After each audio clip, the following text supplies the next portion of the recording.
what is a broken feedback loop and how can you spot it?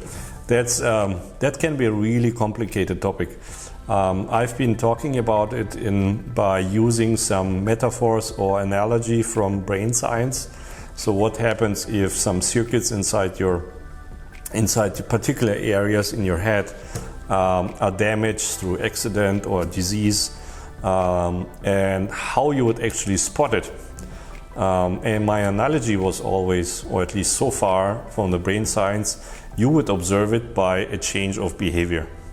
And in change of behavior in terms of a disease in the particular motor areas, which are responsible for motor control, moving arms, legs, fixing with your eyes, anything, grabbing like this cup of juice here.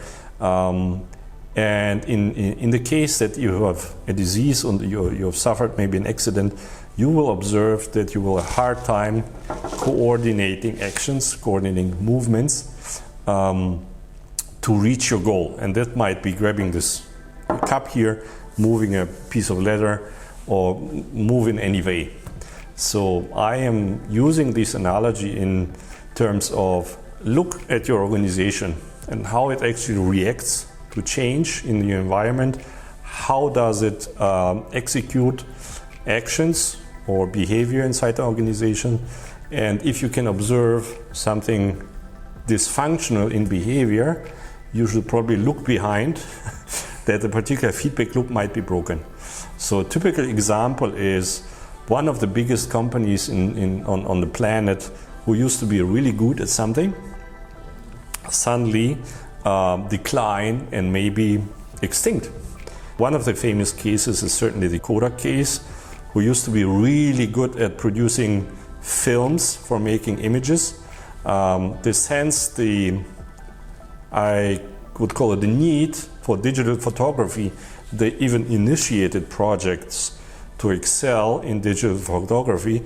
And I think Kodak has one of the first films that went on the moon and made pictures, but still they would not let go of their past competence and reinforced investments in existing competence just to observe a few years later how they decline.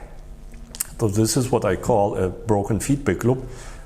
The challenging part of that that humans, which are responsible for making decisions inside that feedback loops, they are not robots, right? So the challenge is humans can always decide and override logic and make decisions that break the feedback loops. You perceive signals from your market, from your customer, from your stakeholders that usually would lead to change inside your organization, how you act back. But humans, for different reasons that are certainly interesting to discuss, would decide differently.